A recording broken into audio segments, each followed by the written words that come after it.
Standard Social Science, Chapter 9 and Session 4. In the previous session, we explained about the latitudes. 0 degrees latitude is called equator. This is and equator जो है ये अर्थ का 2 hemisphere में divide कर रहे हैं 2 equal part में. Equator से लेके ये जो अपर पार्ट यानी टॉप नॉर्थ पार्ट जो है इसका नॉर्थर्न हेमिस्फीयर बोलते हैं. हमारा देश भी इसी में है अभी. और इक्वेटर से लेके जो सदर्न पार्ट यानी बॉटम पार्ट जो है इसका सदर्न हेमिस्फीयर बोलते हैं. और 0 डिग्री इक्वेटर से लेके नॉर्थ में 23.5 डिग्री लैटिट्यूड का नाम है ट्रॉपिक ऑफ कैंसर. और सेम 23.5 डिग्री सदर्न लैटिट्यूड का नाम है ट्रॉपिक ऑफ कैप्रिकॉर्न. इसी प्रकार 66.5 डिग्री नॉर्थर्न लैटिट्यूड का नाम आर्कटिक सर्किल और 66.5 डिग्री सदर्न लैटिट्यूड का नाम है अंटार्कटिक सर्किल. 90 डिग्री जो लैटिट्यूड है वो पोल नॉर्थ पोल और 90 डिग्री की जो सदर्न पार्ट वाला है वो सदर्न पोल. और इसमें जो 23.5 डिग्री नॉर्थर्न लैटिट्यूड से लेके 23.5 डिग्री सदर्न लैटिट्यूड के बीच का जो एरिया होता है इस एरिया में यानी ट्रॉपिक ऑफ कैंसर से लेके ट्रॉपिक ऑफ कैप्रिकॉर्न तक इस रेंज में ये जो ब्लू कलर में दिखाई दे रहा है इस एरिया में जो सन रेस सीधे स्ट्राइट गिरते हैं, ज़्यादा हीट यहाँ पे पहुँच जाता है. इसी को बोलते हैं मोशन ऑफ द सन और आयन सर्किल भी बोलते हैं इसी का. Next GPS global positioning system. GPS means global positioning system यानी कोई भी एक जगह का प्लेस कहाँ पे है लैटिट्यूड या लॉन्गिट्यूड के आधार से हम फाइंड कर सकते हैं. With the help of global positioning system we come to know the latitudinal and longitudinal location of any place through mobile phone and Google app. The latitudinal and longitudinal location of any place may be found with the help of mobiles which have internet access. And today latitudes and longitudes can easily be understood with this. यानी ये जो global positioning system जो है आजकल जो Google app में भी और हर मोबाइल फ़ोन में भी होती है ये सिस्टम, इसके ज़रिए हमको कोई भी एक जगह का लैटिट्यूडनल एंड लॉन्गिट्यूडनल लोकेशन के ज़रिए हम कोई भी एक प्लेस को आइडेंटिफाई कर सकते हैं. कोई भी प्लेस का लैटिट्यूड और लॉन्गिट्यूडनल लोकेशन फाइंड कर सकते हैं. और ये लैटिट्यूडनल लॉन्गिट्यूडनल जो लोकेशन है कोई सा प्लेस का है ये इसको फाउंड करने के लिए हमारा ये जो मोबाइल सर्विस जिस मोबाइल्स में इंटरनेट एक्सेस होता है वो बहुत हेल्पफुल होते हैं ये फाइंड करने के लिए. यानी ये ग्लोबल पोजिशनिंग सिस्टम के ज़रिए ये लैटिट्यूड्स और लॉन्गिट्यूड्स का ईजीली हम समझ सकते हैं. उसके बाद अभी लैटिट्यूड्स का तो हो गया. लॉन्गिट्यूड्स यानी vertical lines north pole to south pole तक जो स्ट्रेट लाइन्स ड्रा किया है वर्टिकल लाइन्स तो इसका लॉन्गिट्यूड्स बोलते हैं. हॉरिजॉन्टल लाइन है लैटिट्यूड. ओके उसमें लैटिट्यूड्स जो है 0 डिग्री से लेकर नॉर्थ तक 90 और साउथ तक 90 यानी टोटल 180 होते हैं. और ये लॉन्गिट्यूड्स 360 होते हैं. इसमें भी 0 डिग्री वाला बीच में एक है सेंटर में लॉन्गिट्यूड 0 डिग्री लॉन्गिट्यूड है. वहाँ से लेके ईस्ट से 180 डिग्रीज होते हैं और वेस्ट से भी 180 डिग्रीज होते हैं. और ये जो 0 डिग्री लॉन्गिट्यूड जो है इंग्लैंड में एक सिटी है ग्रीनिच और उस सिटी से पास होता है इसलिए इसका नाम है Greenwich mean time line. Greenwich line के नाम से भी बोलते हैं. तो 0 degree longitude which passes through Greenwich city of England is called Greenwich line. And Greenwich line divides Earth into 2 equal parts from east to west, which is known as Eastern Hemisphere and Western Hemisphere.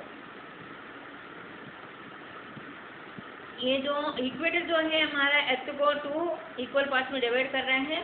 Equator से जो north वाला है northern hemisphere और equator से जो southern part वाला southern hemisphere. इसी प्रकार लॉन्गिट्यूड भी अर्थ की 2 इक्वल पार्ट्स में डिवाइड करते हैं.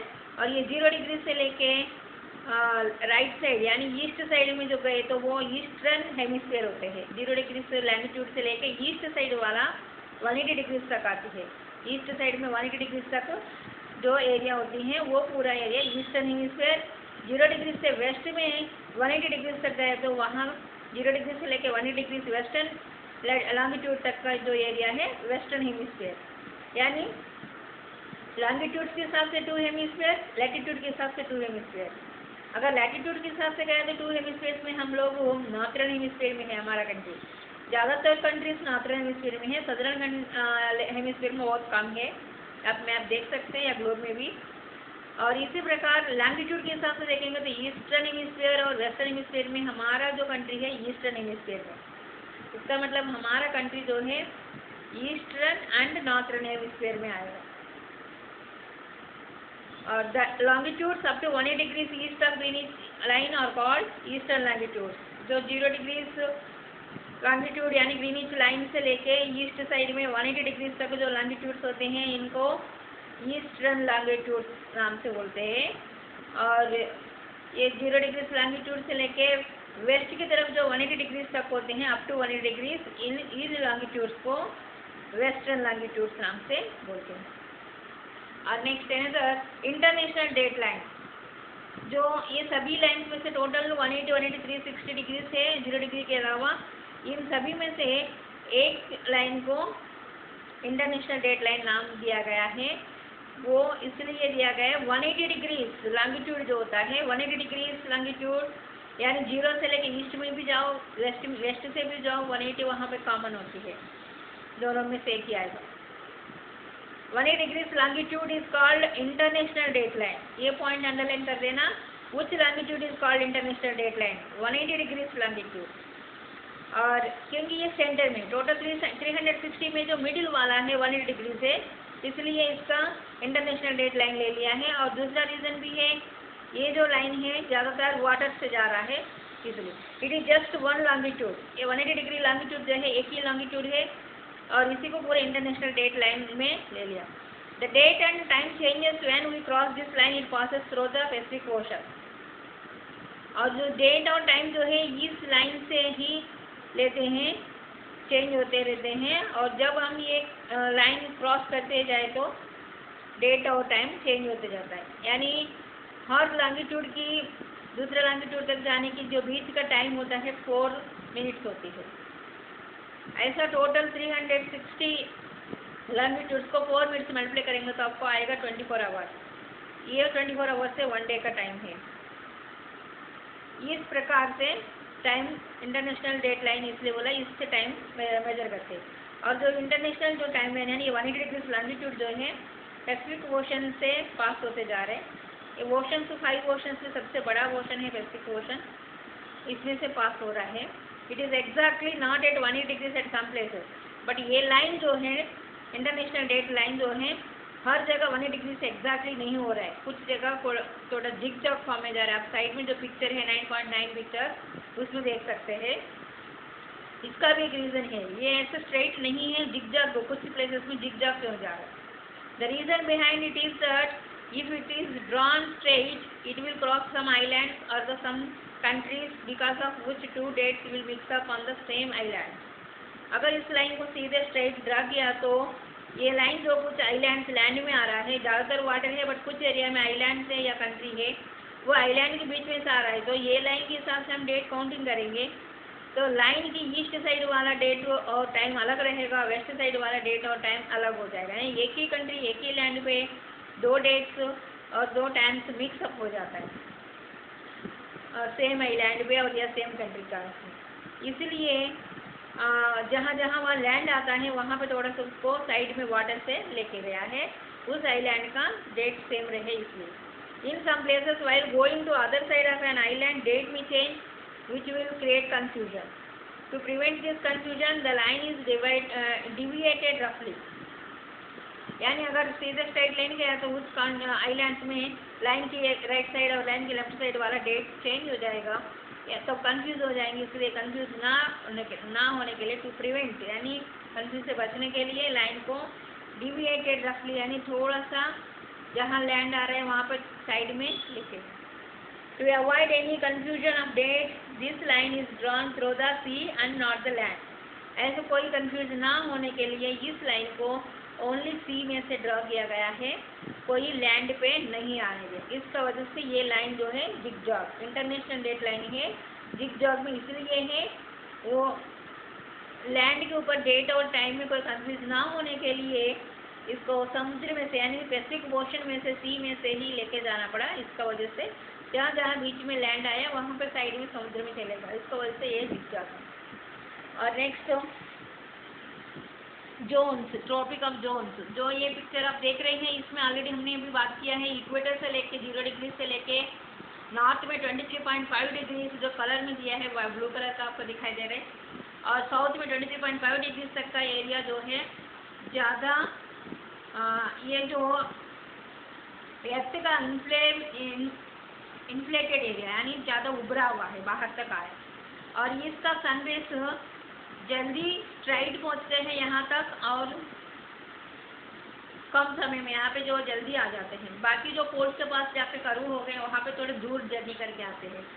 तो मेनली ये जो एरिया है 0 डिग्री से लेकर 23.5 डिग्री नॉर्थर्न लैटिट्यूड और 23.5 डिग्री सदर्न लैटिट्यूड के बीच का एरिया है, ज़्यादा हीट सनरेज का स्ट्रेट सनरेज यहाँ पे स्ट्रेट गिरते हैं, वर्टिकल यानी सीधा स्ट्रेट गिरते हैं, इसकी वजह से ज़्यादा हीट और लाइट रिसीव करते हैं। इसका वजह से इस एरिया में टेम्परेचर ज़्यादा होती है। यानी जो लैंड टेम्परेचर कैसा रिसीव करती है, कोई जगह कम होती है कोई जगह ज़्यादा रिसीव करती है, इसके हिसाब से पूरी हमारे अर्थ की 3 जोन्स में डिवाइड किया है। ये आपको फिगर 9.10 में देख सकते हैं। From the given figure 9.10 it becomes clear that earth is divided in different parts on the basis of difference in temperature, light, heat and cold। यानी यहाँ पे 3 पार्ट्स में, मेनली 3 पार्ट्स में डिवाइड किया गया है। मिडिल का एक पार्ट है, उसके बाद जो पिंक कलर का टेम्परेरी जोन, और उसके बाद पोल्स के पास लैंड अलग है। यानी जो 0 डिग्री से लेके 23.5 डिग्री तक का एरिया जो होता है वो यानी between the tropic of Cancer and tropic of Capricorn के बीच में ज़्यादा हीट रिसीव करती है, इसलिए इसका टॉरिड जोन नाम दिया है। और उसके बाद जो 23 यानी ट्रॉपिक ऑफ कैंसर से लेके आर्कटिक सर्कल के बीच का और ट्रॉपिक ऑफ कैंसर से लेके अंटार्कटिक सर्कल के बीच की एरिया ज़्यादा हीट नहीं रिसीव करती और ज़्यादा कोल्ड भी नहीं रिसीव करती, इसलिए इसको टेम्परेट जोन नाम दिया गया है। और जो पोल्स के पास आर्कटिक सर्कल से लेके नॉर्थ पोल, अंटार्कटिक सर्कल से लेके साउथ पोल तक का जो एरिया है ज़्यादा सनरेज बहुत कम रिसीव होती है यहाँ पे, इसलिए यहाँ पे फ्रिजिड जोन यानी पूरा बर्फ में वाटर जो है फ्रीज हो जाती है, इसलिए इसका फ्रिजिड जोन या पोलर जोन, ये पोल्स के पास एरिया इसलिए पोलर जोन का नाम से भी इस तरह से हमारा अर्थ को 3 जोन्स में कैटेगरी किया डिवाइड किया है। ये 3 जोन्स में इसलिए डिवाइड किया है जो डिफरेंसेस थे, ये जो पार्ट से अलग अलग टेम्परेचर, लाइट, हीट और कोल्ड रिसीव करने का जो डिफरेंस है, यहाँ का जो टेम्परेचर के मेनली टेम्परेचर और लाइट और हीट, कोल्ड, इसी की बेस पे इसको 3 जोन्स में डिवाइड किया गया है। और mainly torrid zone means it gets excessive heat, आपका यहाँ पे टेबल दिया है उसमें से दिखाई दे रहे हैं। और temperate zone means moderate heat यानी ना ज़्यादा एक्सेसिव हीट है ना ज़्यादा कोल्ड भी ज़्यादा नहीं है। और नेक्स्ट बहुत सी एक्सेसिव कोल्ड यानी ज़्यादा कोल्ड, वहाँ पे तो टेम्परेचर कभी कभी तो सनरेज ही नहीं पहुँच पाता है, इसलिए वहाँ पे टेम्परेचर होता ही नहीं, बिल्कुल माइनस में हो जाती है। इसकी वजह से हमेशा वाटर जो है फ्रीज हो जाती है बर्फ जैसा। और ये जोन्स का जो आपको इस डायग्राम में अच्छे से क्लियर दिखा सकते हैं, 23.5 degree north and south latitude से लेकर 66.5 डिग्री नॉर्थ और लैटिट्यूड की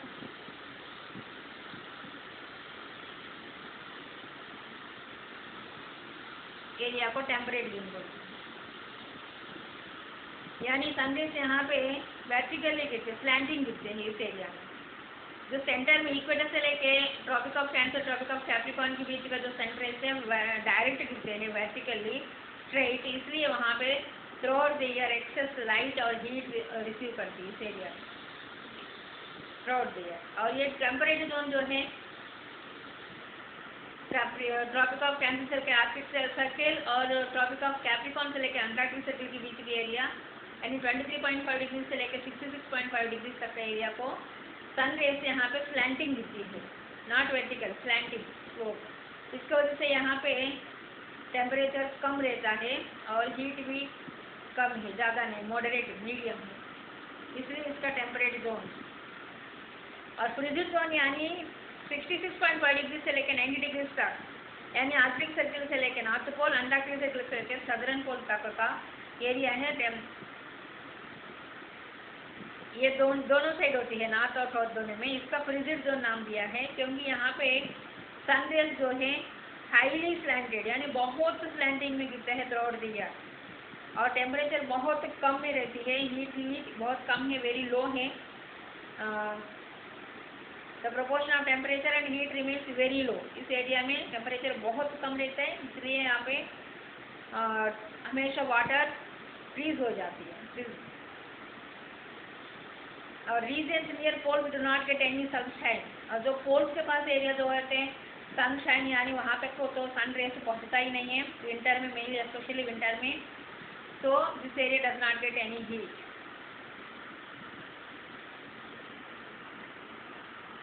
And next types of motions of the earth, यानी हमारा अर्थ का जो मोशन से मूवमेंट से टू काइंड से, एक तो रोटेशन है और दूसरा रिवोल्यूशन। रोटेशन यानी अर्थ जो है अपना एक्सिस पे अपने आप एक राउंड लगाती रहती है, ये 24 आवर्स लगती है टाइम। और दूसरा रिवोल्यूशन यानी सन की राउंड अपने आप रोटेशन करते करते हुए पूरा सन का एक राउंड लगाती है, ये सन का राउंड लगाने का है revolution. Let's see types of motions of the earth, there are two types of motions of earth, there are rotation and revolution. As the top rotates on its axis, आपने कभी खेलने में जो टॉप होती है लट्ठू जो बोलते हैं आपको, उसको आप रस्सी बांध के ऐसे घुमा के छोड़ दिया तो गोल गोल गोल अपने आप घूमते रहते हैं एक्सिस पे। In the same way earth also rotates on its axis, इसी प्रकार अर्थ भी अपने एक्सिस पे अपने आप राउंड घूमती है, और वो भी वेस्ट टू ईस्ट डायरेक्शन में। ये पॉइंट नोट कर लें, जो अर्थ जो है अपना रोटेट करने के लिए कौन से डायरेक्शन से कौन से डायरेक्शन में, वेस्ट टू ईस्ट डायरेक्शन। इसलिए हमको सनराइज जो है ईस्ट से दिखाई देता है, वो वेस्ट से लेके ईस्ट डायरेक्शन की तरफ घूम रहा है, इसलिए सनराइज हम ईस्ट से देख सकते हैं। This circular motion of the earth is called daily motion, ये जो सर्कुलरली अपने आप को एक राउंड लगाती है इसका डेली मोशन बोलते हैं, और दूसरा नाम है इसी का rotation, it is also called rotation and another name daily motion. The earth completes cycle of 1670 kilometre per hour on equator, यानी इसका जो स्पीड है अर्थ का जो घूमने का अपना इक्वेटर के पास इसकी स्पीड देखेंगे तो पर 1 आवर की 1670 किलोमीटर दूर इतनी स्पीड से।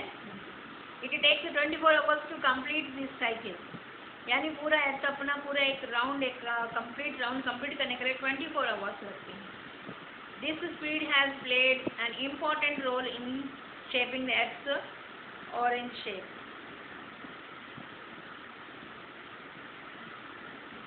ये जो इसका अर्थ का जो रोटेशन का जो स्पीड है एक इम्पॉर्टेंट रोल है। और next revolution, the earth revolves around the sun as it rotates on its axis, अपने एक्सिस पे रोटेट किया अपने आप घूमते घूमते घूमते अर्थ जो है सन का भी अराउंड एक रिवॉल्व करती है, सन का भी राउंड डाल, और ये सन की रिवॉल्व करने के लिए सन की पूरी एक राउंड लगा के आने के लिए इसका पूरा टोटल 365 डेज 6 आवर्स रखती है। यहाँ पे एग्जैक्टली नहीं दिया, 365 डेज दिया है, 365 डेज के ऊपर 6 आवर्स लगती है। ये 6 आवर्स को हम डेज में काउंट नहीं कर सकते, इसलिए एवरी 4 ईयर्स के बाद, ये 4 ईयर्स का 6 आवर्स ऐड करके 24 आवर्स एवरी 4 ईयर्स के बाद 1 डे ऐड करते हैं, यानी हर 4 ईयर्स के बाद 366 डेज होता है। उस ईयर को लीप ईयर बोलते हैं। फरवरी मंथ में 29 डेज आते हैं इसका। और for one complete revolution it takes 365 days to 6 hours, ये पॉइंट नोट कर देना, अंडरलाइन कर देना। we call this period as a year, यानी ये जो अर्थ जो है सन का पूरा एक कंप्लीट राउंड डालने का जितना समय लग रहा है उसी को हम 1 ईयर बोलते हैं, और ये तो अपने आप एक राउंड लगाने का जो समय होता है उसको यानी रोटेशन के लिए जो समय लगता है उसका 1 डे बोलते हैं। 24 आवर्स जो है 1 day and night. An imaginary way to Earth's rotation around the sun in the space has been determined, which is known as orbit. और जो इमेजिनरी जो वे है यानी ये जो अर्थ सन की रोटेशन करने के लिए रिवोल्यूशन करने के लिए एक लाइन होती है, यानी एक पाथ रास्ते में से जाती है, उसी को ऑर्बिट नाम से बोलते हैं। जिस लाइन से जाती रहती है सन की पूरा एक राउंड, उसका orbit. Along with this, the Earth do not move in circular path, rather it moves in elliptical orbit. ये जो ऑर्बिट जो है सन की राउंड लगाने में पूरा सर्किल एग्जैक्टली सर्किल फॉर्म में नहीं होता है,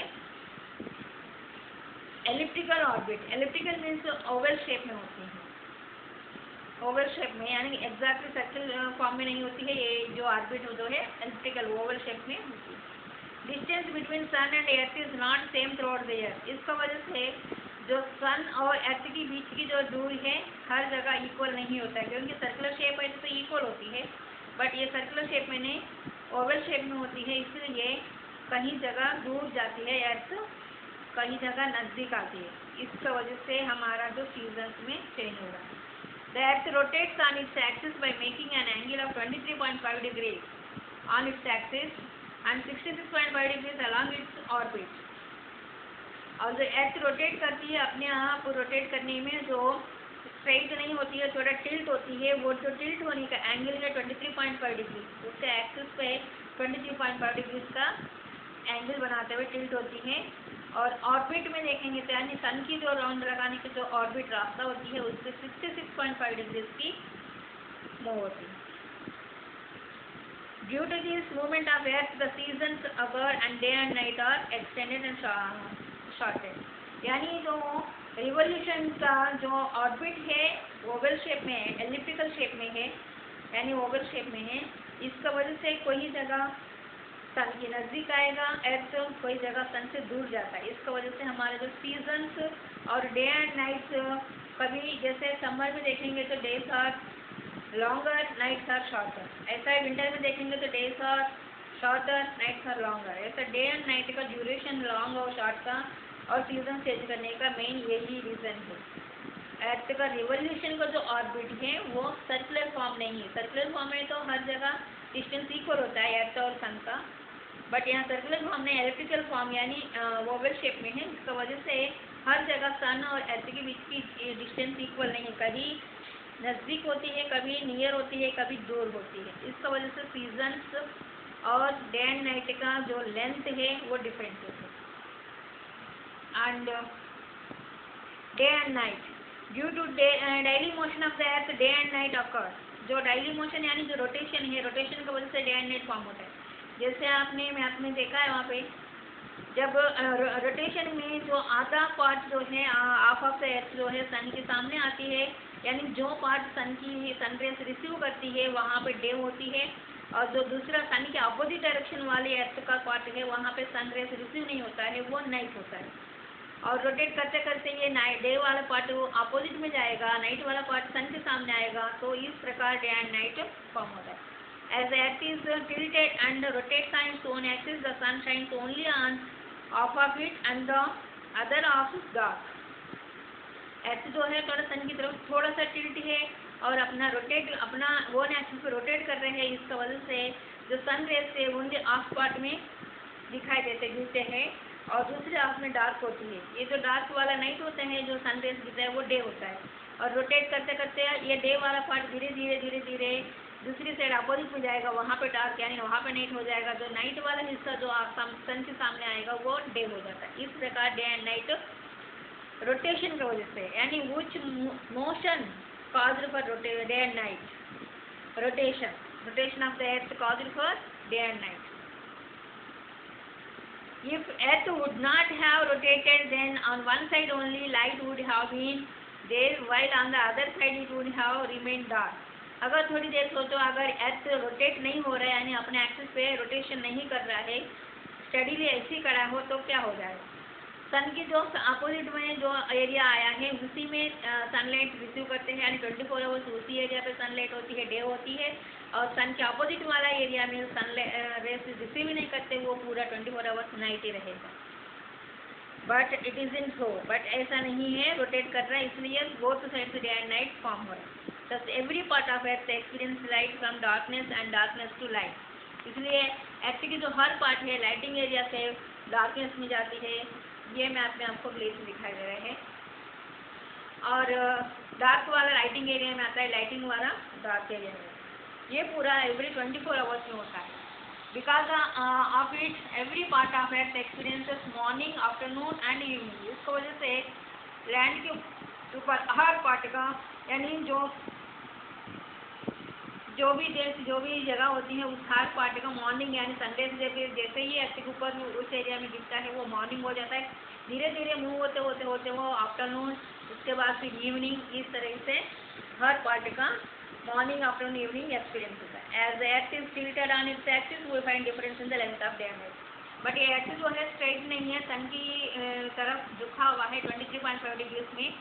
इसका वजह से ये जो सेंटर लाइन है 90 डिग्रीज का यहाँ पे, बट ये थोड़ा सा इधर टिल्ट है, इसका वजह से हमारा जो डे एंड नाइट का डिफरेंस।